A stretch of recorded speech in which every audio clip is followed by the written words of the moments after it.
Good morning everybody. मैं हूं doctor Shubhra Mishra from gastro liver hospital Kanpur. आज हम लोग बात करेंगे ट्यूबरकुलोसिस के बारे में।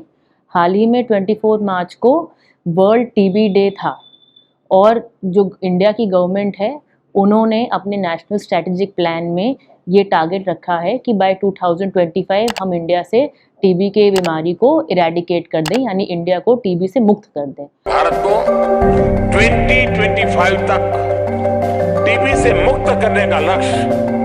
तो अगर हमें इस गोल तक पहुंचना है तो ज़रूरी है कि हम लोग को इस चीज़ की अंडरस्टैंडिंग हो, इस चीज़ की समझ हो कि टीबी का जो कीड़ा है वो पेट में इन्फेक्शन कैसे करता है और कैसे कैसे लक्षण पैदा होते हैं, ताकि जो बीमारी है उसे जल्द से ही पकड़ सके और उसका सही तरह से इलाज कर सके।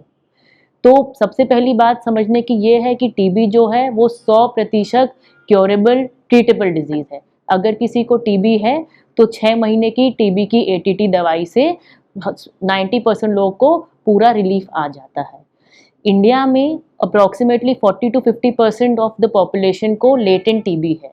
लेटेंट ट्यूबरकुलोसिस का मतलब होता है कि हमारे शरीर में टीबी का कीड़ा जरूर है, लेकिन हम लोगों ने उसको कंट्रोल करके रखा हुआ है। हम लोग की इम्यूनिटी की वजह से टीबी के कोई भी लक्षण नहीं आ रहे हैं। लेकिन इंडिया में हर साल फॉर एवरी 1 लाख पीपल 118 लोगों को टीबी की बीमारी होती है, यानी कि हर 1 लाख लोगों में 118 लोगों को टीबी के लक्षण आ जाते हैं। इन 1 लाख लोगों में से 70 से 85% लोगों को पल्मोनरी टीबी होती है, यानी कि फेफड़ों की टीबी होती है, जिनको खांसी होती है, खांसी में खून आता है, बुखार होता है, वजन कम होता है। बाकी 15% लोगों को फेफड़ों के अलावा बाकी भी शरीर में टीबी के सिम्टम्स होते हैं। तो ये जो दूसरी चीज़ है कि फेफड़ों के अलावा और कहाँ टीबी हो सकती है, उसमें से कई सारी जगहें इन्वॉल्व होती हैं। दिमाग की टीबी होती है, स्पाइन की टीबी होती है, ऐसे ही पेट की भी टीबी होती है। पेट की टीबी रिलेटिवली अनकॉमन है। टोटल मरीजों में देखा जाए तो सिर्फ 2 से 5% को पेट की टीबी होती है, लेकिन जिन मरीजों को पेट की टीबी होती है उनमें से 50% लोगों को फेफड़ों की टीबी भी साथ में होती है। टीबी का रोग होने को तो किसी को भी हो सकता है, लेकिन वो लोग जिन लोग की इम्यूनिटी कम है उनको ये बीमारी होने का रिस्क ज़्यादा होता है। तो इसका मतलब है जिन लोगों को शुगर हो, या जिन लोगों का लिवर सही से काम नहीं कर रहा हो, सिरोसिस हो, या जो लोग कोई दवाइयाँ खा रहे हों जिसकी वजह से इम्यूनिटी कम हो, या जिन लोगों को HIV एड्स जैसी बीमारी हो, उन लोगों को टीबी का रिस्क थोड़ा ज़्यादा होता है। जब हमारे पेट में टीबी होती है तो वो 4 तरीके से प्रेजेंट कर सकती है।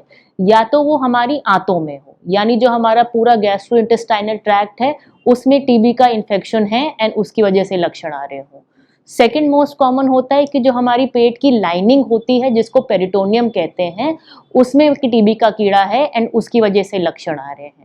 थर्ड मोस्ट कॉमन होता है कि कई सारी गिटलियां हमारे पेट में बढ़ जाएं, जिसको लिम्फ नोड कहते हैं, एंड ये टीबी की वजह से वहाँ पे जब गिटलियों में टीबी का इन्फेक्शन आ जाता है तो वो सूज जाती हैं, उसकी वजह से पेट में दर्द होता है, बुखार होता है और आगे और लक्षण होते हैं।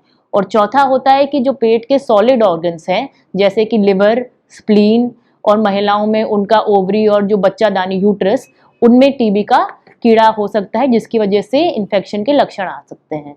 तो आज हम पहले बात करेंगे पेट की आंतों में अगर टीबी हो तो क्या लक्षण आते हैं और हमें कैसे ये पहचानना चाहिए कि क्या टीबी है या नहीं है। तो जब आंतों की टीबी की बात करें तो सबसे कॉमन आंतों की टीबी होती है स्मॉल इंटेस्टाइन और लार्ज इंटेस्टाइन के जंक्शन पे। इसको आईसी वैल्व बोलते हैं या इलियोसिकल जंक्शन बोलते हैं। पहले पहले जब टीबी का इन्फेक्शन की वजह से यहाँ पे घाव बनना शुरू होता है तो अल्सर बनता है। अल्सर यानी कि जो वहाँ की चमड़ी है वो उधेड़ जाती है और वहाँ पे एक घाव जैसा बन जाता है। उसकी वजह से दर्द हो सकता है, उसकी वजह से 10 से 15 लोगों को पतली लैट्रिन हो सकती है। कुछ लोगों को लैट्रिन में साथ में खून भी आता है, या तो लाल या काले रंग की लैट्रिन आएगी या फिर छिपा हुआ खून लैट्रिन में जाता जाएगा। बुखार होना और वजन कम होना इस स्टेज पे जरूरी नहीं है। सिर्फ 50% लोगों को ही बुखार की या वजन कम होने की इस स्टेज पे सिम्टम होती है। जैसे जैसे हमारी बॉडी की इम्यूनिटी इस अल्सर को ठीक करने की कोशिश करेगी, वैसे वैसे जो आंत है उसमें फाइब्रोसिस होता है और आंत सिकुड़ने लगती है। जब आंत सिकुड़ती है तो लक्षण बदल जाते हैं। तो मरीज को ऐसे लक्षण होने लगते हैं जैसे खाना खाने के बाद पेट बहुत टाइट होना, खाने के बाद उल्टी होना, खाने के बाद पेट में गैस का गोला घूमना, और जब ये गैस का गोला पास हो जाए लैट्रिन के रास्ते तो दर्द में आराम आ जाना। जब ऐसे लक्षण आने लगते हैं तो कई लोग अनकॉन्शियसली अपने खाने के हैबिट्स चेंज कर देते हैं। वो रोटी चावल की जगह सिर्फ पतली दाल पीते हैं या सिर्फ जूस और तरल पदार्थ लेते हैं, और इस चक्कर में कई लोगों का वजन तो कम होता रहता है लेकिन वो डॉक्टर को दिखाने नहीं आते क्योंकि उनका दर्द इन चीजों करने से ठीक हो जाता है। लेकिन जैसे जैसे बीमारी बढ़ती जाए वैसे वैसे आंतें और छोटी होती जाती हैं, सिकुड़ती जाती हैं। फिर एक स्टेज आ जाती है जब वो सिकुड़न के आगे ना गैस पास होती है और ना लिक्विड ना सॉलिड पास होता है। इस स्टेज को हम अक्यूट इंटेस्टाइनल ऑब्स्ट्रक्शन बोलते हैं। ऐसे पेशेंट कई बार हमारी इमरजेंसी में आते हैं, उनका पेट पूरा तना होता है, उनको उल्टी हो रही होती है और उनको बहुत पेट में दर्द होता है। अक्यूट इंटेस्टाइनल ऑब्स्ट्रक्शन में कई बार ऑपरेशन की जरूरत होती है, और अगर कोई उसमें भी और देरी कर दे तो जो आंतों में सूजन हो रही है रुकावट की वजह से तो आंतें फट जाती हैं और उसमें फिर ऑपरेशन करना ही पड़ता है उस फटी हुई आंत को रिपेयर करने के लिए। तो ये सारे लक्षण हैं आंतों के टीबी के। अब अगर आंतों का टीबी है तो उसको डायग्नोस कैसे करेंगे? उसको डायग्नोस करने के लिए हमें दूरबीन की जांच करनी पड़ती है। लैट्रिन के रास्ते कोलोनोस्कोपी करते हैं और देखते हैं कि कहाँ पे अल्सर है, कहाँ पे रुकावट है। आंतों की टीबी सबसे कॉमन तो आईसी वाल्व पे होती है, लेकिन उसके अलावा वो पूरे जीआई ट्रैक्ट में कहीं भी हो सकती है। तो किसी को अगर पेट की टीबी है या छोटी आंत की टीबी है तो उसको खाना खाने के बाद बहुत दर्द हो सकता है, उल्टी हो सकती है। किसी को अगर गले की टीबी है यानी कि खाने की नली की टीबी है तो हो सकता है तुरंत खाने के बाद उसको गले में दर्द हो और ऐसा लगे कि खाना यहाँ अटक रहा है।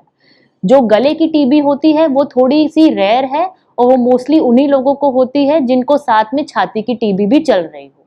तो अगर ये सब लक्षण आ रहे हैं कि लंबे समय से पेट में दर्द है, पेट भारी हो जाता है खाने के बाद, थोड़ा बुखार आ रहा है, वजन कम हो रहा है, भूख नहीं लग रही, तो हमें टीबी का एक सोचना चाहिए कि कहीं टीबी तो नहीं हो रही है, और एंडोस्कोपी कोलोनोस्कोपी करके हम अंदर देख सकते हैं कि क्या कोई अल्सर है, क्या कोई रुकावट है। वहां से हम टुकड़े की जांच भी लेते हैं और उसमें देखते हैं कि टीबी का कीड़ा अंदर है या नहीं। टीबी का बहुत ही सिंपल इलाज है, 6 महीने का टीबी का कोर्स चलता है जिससे 90% लोगों में पूरी तरह आराम आ जाता है। जिन लोगों को रुकावट हो जाती है, रुकावट अक्सर टीबी की दवाई से पूरी तरह ठीक नहीं होती है। 50% लोग होते हैं जिनको रुकावट टीबी की दवाई के बावजूद होती है, उनको हम कोलोनोस्कोपी द्वारा उस रुकावट को खोल भी सकते हैं। तो टीबी का इलाज है और इन मरीजों का बहुत अच्छा आउटकम होता है इलाज के बाद। तो अगर ऐसे लक्षण आ रहे हैं तो जरूर गैस्ट्रोएंटरोलॉजी के किसी डॉक्टर से मिलिए और अपना चेकअप कराइए और इलाज कराइए। अगले वीडियो में हम बात करेंगे कि जो पेट की लाइनिंग होती है पेरिटोनियम, उसकी अगर टीबी हो जाए तो क्या लक्षण होते हैं और टीबी की दवाई कैसे लेते हैं और उसके क्या पॉसिबल साइड इफेक्ट्स हो सकते हैं। Thank you.